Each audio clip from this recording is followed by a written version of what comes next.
अस्सलाम वालेकुम students. Math 303 question number 1 हमारे पास है 3x² + 2y² = 3c²। क्वेश्चन 1 में उसने कहा है कि आपने इसको ऑर्थोगोनल ट्राजेक्टरी के थ्रू सॉल्व करना है। तो उसका मेथड ये होता है कि सबसे पहले हम ये जो इक्वेशन दी होती है उसको डिफ्रेंशिएट करते हैं विद रिस्पेक्ट टू x। इसको हम करेंगे differentiate with respect to x। तो ये हमारे पास आ जाएगा डिफ्रेंशिएट। अगर हम इस वैल्यू को करेंगे तो पावर नीचे उतर आती है, तो नीचे उतर के पावर 3 से मल्टीप्लाई हो जाएगी और आ जाएगा हमारे पास 6x। फिर पावर में से एक को माइनस कर देते हैं तो 1 आ जाएगा, और 1 हम यहाँ पे नहीं लिखते। प्लस अब ये जो 2 है 2 नीचे आ जाएगा, तो 2 2s are 4 हो जाएगा हमारे पास। यहाँ पे हमारे पास आएगा 4y। 2 में से 1 जाएंगे तो 1 आ जाएगा। अब 1 यहाँ पे नहीं लिखते क्योंकि हम इसको with respect to x solve कर रहे हैं, इसलिए y है यहाँ पे। तो ये बन जाएगा हमारे पास dy/dx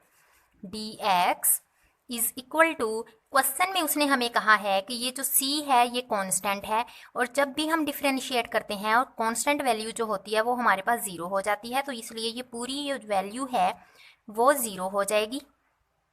यहाँ से हमने dy/dx जो है उसको अलग करना है। ये आ जाएगा 4y dy/dx, यहीं रहने देंगे। ये हमारे पास प्लस का 6x है, जब इस साइड पे जाएगा तो माइनस का 6x हो जाएगा। हमें चाहिए सिर्फ dy/dx, इसलिए 4y को नीचे डिवाइड कर देंगे। जब 4y दूसरी साइड पे डिवाइड होगा तो dy/dx हमारे पास आ जाएगा 6x/4y। ये दोनों आपस में कैंसिल आउट हो रहे हैं, 2 3s are 6, 2 2s are 4, तो dy/dx हमारे पास आ जाएगा -3x/2y। अभी ये निकला है हमारे पास dy/dx।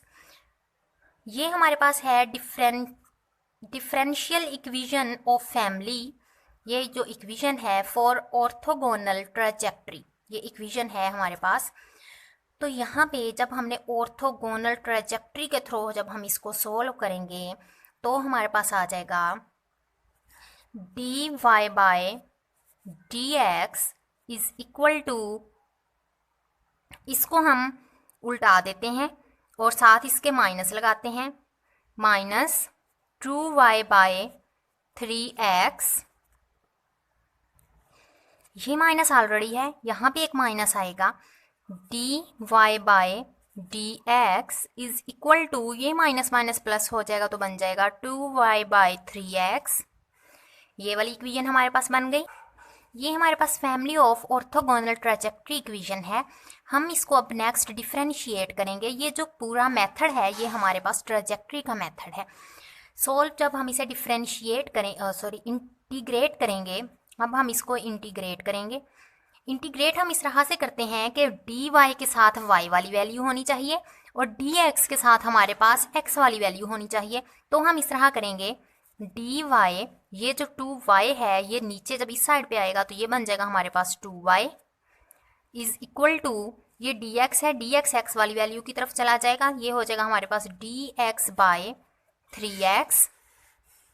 हम इस तरह से इसको करते हैं डिफरेंशिएट। ये कांस्टेंट है, ये हो जाएगा 1/2 1/y, और dy जो है हम यहाँ पे लिख लेते हैं इज इक्वल टू, ये भी है कांस्टेंट, 1/3 अलग हो जाएगा, 1/x हम अलग कर लेते हैं, और ये जो dy है इसको हम यहाँ पे लिख लेते हैं। जब ये 1/2 ऐसे आ जाएगा, जब भी 1/y को या 1/x को हम इंटीग्रेट करते हैं तो हमारे पास आता है log ऑफ y, और 1/x हमारे पास आ जाएगा log ऑफ x। ये हम नेक्स्ट पेज पे करते हैं। तो ये हमारे पास आ जाएगा 1/3 log of y is equal to 1/2 log of x। Sorry, 1/3 log of x है हमारे पास और 1/2 log ऑफ y है।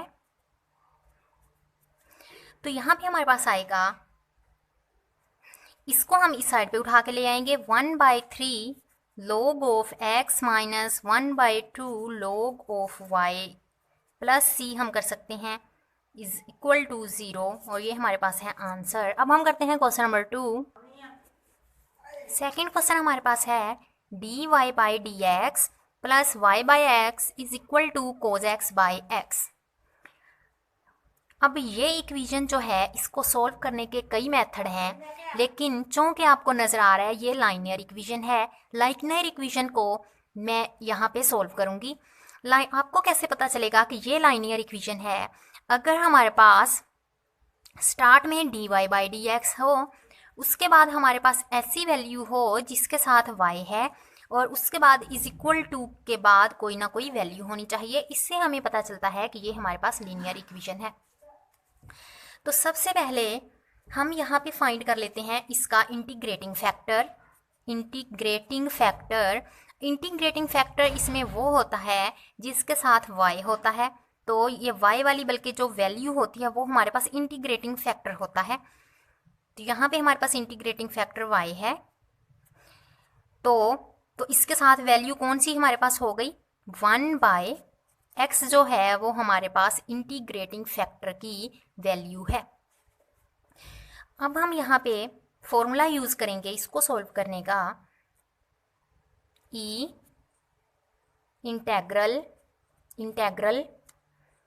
इंटीग्रेटिंग फैक्टर लिखते हैं और dx लिखेंगे, तो ये हमारे पास बन जाएगा e। जब हम 1 बाई एक्स को इंटीग्रेट करेंगे तो हमारे पास आ जाएगा log ऑफ x, जैसे कि हमने ऊपर किया था क्वेश्चन नंबर 1 में 1 बाई एक्स था तो log ऑफ x आ गया था हमारे पास, ये हमारे पास आ गया।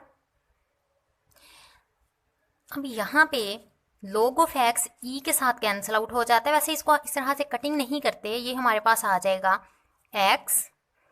अब ये जो x आया है इसको हम, जो हमारे पास ये इक्वेशन है सबसे फर्स्ट पे जो क्वेश्चन है, इसको हम इक्वेशन 1 का नाम दे देते हैं। जो भी इंटीग्रेटिंग फैक्टर के बाद हमारे पास ये वैल्यू आएगी उसको हम मल्टीप्लाई कर देंगे इक्वेशन नंबर 1 के साथ, तो आ जाएगा x dy by D X plus x को मल्टीप्लाई किया y बाई एक्स के साथ, उसके बाद x को मल्टीप्लाई हमने किया कोस x बाई एक्स के साथ, तो ये हमारे पास बन जाएगा x dy by D x. x के साथ कैंसिल आउट हुआ तो हमारे पास आया plus y is equal to x के साथ कैंसिल आउट हुआ तो हमारे पास आ गया कोस ऑफ x। जब भी हमारे पास ये इक्वेशन मल्टीप्लाई करने के बाद हमने क्या करना है, हमारे पास जो इंटीग्रेटिंग फैक्टर की यहाँ से वैल्यू निकली है उसको हमने मल्टीप्लाई करना है y के साथ, और फिर इसका हमने डेरिवेटिव ले लेना है dx by D Y, D by D Y is equal to, और इज इक्वल टू के बाद वाली जो वैल्यू है इसको हम यहाँ पे लिख लेंगे। ये हमारे पास मेथड है लाइनियर इक्वेशन को सॉल्व करने का। अब हम इसको डिफरेंशिएट करेंगे। हमें यहाँ पे नज़र आ रहा है कोस ऑफ x, यानी कि इस साइड पे x वाली वैल्यू है, तो यहाँ पे हम लिखेंगे dx, dy नहीं लिखेंगे बल्कि हम यहाँ पे dx लिखेंगे, और dx को जब उस साइड पे लेके जाएंगे तो ये मल्टीप्लाई हो जाएगा, यानी कि हमारे पास आएगा dx dot y is equal to cos x। ये dx जब इस साइड पे आएगा तो हमारे पास हो जाएगा मल्टीप्लाई बाय dx।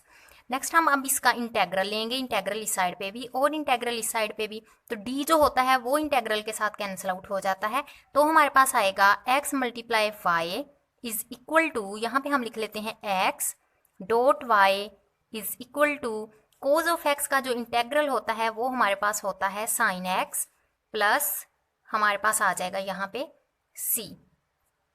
यहाँ पे हमारे पास y होना चाहिए, y की यानी कि हमने वैल्यू यहाँ से निकालनी है, तो x को हम नीचे जाके डिवाइड कर देंगे, तो हमारे पास बन जाएगा,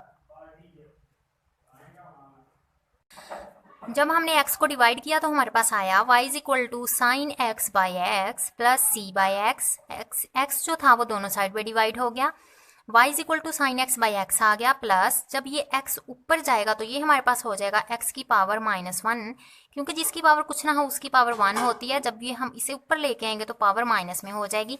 इसको हम कुछ भी कांस्टेंट पुट कर सकते हैं, इसको हम पुट कर लेते हैं सी ही पुट कर लेते हैं या हम C1 पुट कर लेते हैं और ये हमारा आंसर है। ओके स्टूडेंट्स, अल्लाह हाफिज़। अगर आपको ये वीडियो पसंद आई हो तो आप इसको लाइक करें, सब्सक्राइब करें और शेयर करें। सोल्यूशन फाइल लेने के लिए आप कमेंट में अपनी आईडी दे सकते हैं।